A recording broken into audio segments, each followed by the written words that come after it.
Qeveria e miratoi propozim ligjin për përfaqësim të drejtë dhe adekuat, njoftoi sot kryeministri Kristian Mickoski në konferencën e përbashkët për shtyp me zëvendës kryeministrin e parë Izet Mexhiti. Siç tha Mickoski, me këtë ligj hapet një kapitull i ri i profesionalizmit në sektorin publik, si në nivel shtetëror, ashtu edhe në atë lokal. Ky ligj ka një qëllim të qartë, administrata të jetë një shërbim i vërtet për qytetarët, e ndërtuar mbi merita, dije, profesionalizëm, integritet, në përputhje me Kushtetutën dhe Marrëveshjen e Ohrit. Ligji është një garanci që bashkësitë etnike do të përfaqësohen në mënyrë të drejtë dhe adekuate, por njëkohësisht do të mbrojë cilësitë e të gjitha bashkësive etnike, deklaroi kryeministri Mickoski.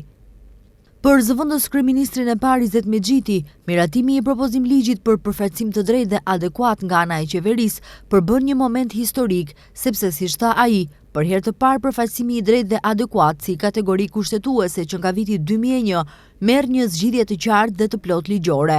Ky projekt ligj shënon një moment historik pasi për herë të parë përfaqësimi i drejtë dhe adekuat si kategori kushtetuese që nga viti 2001 merr zgjidhje të qartë dhe të plot ligjore.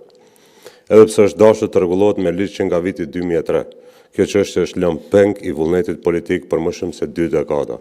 Projekt ligji garanton qasjet e parabartë në punësim dhe avancim në administratën publike, përfaqësimin e drejtë dhe adekuate të gjitha bashkësive në institucionet publike, por edhe duke siguruar që punësimi dhe avancimi të bëhen në bazë të meritës dhe kualifikimeve të secilit individ, krijimin e mekanizmave institucional dhe procedural për të shmangur diskriminimin dhe për të forcuar gjithëpërfshirjen. Ky hap i vonuar, por i domosdoshëm, e largon përfundimisht përfaqësimin nga dikimi i politikës ditore dhe e bën të drejtë ligjore për secilin qytetar pa dallim etnie. Meratimi i këtij projekt ligji është dëshmi se kur ekziston vullneti politik i sinqert, rezultatet nuk mungojnë. Me këtë vendim, qeveria jep një sinjal të qartë për ndërtimin e një administrate publike më funksionale, më drejtë dhe me të vërtet përfaqësuese. Nga BDI kanë vazhduar me akuzat se propozim ligji për përfaqësim të drejtë dhe adekuat parashikon zëvendësimin e balancuesit me një trup koordinues.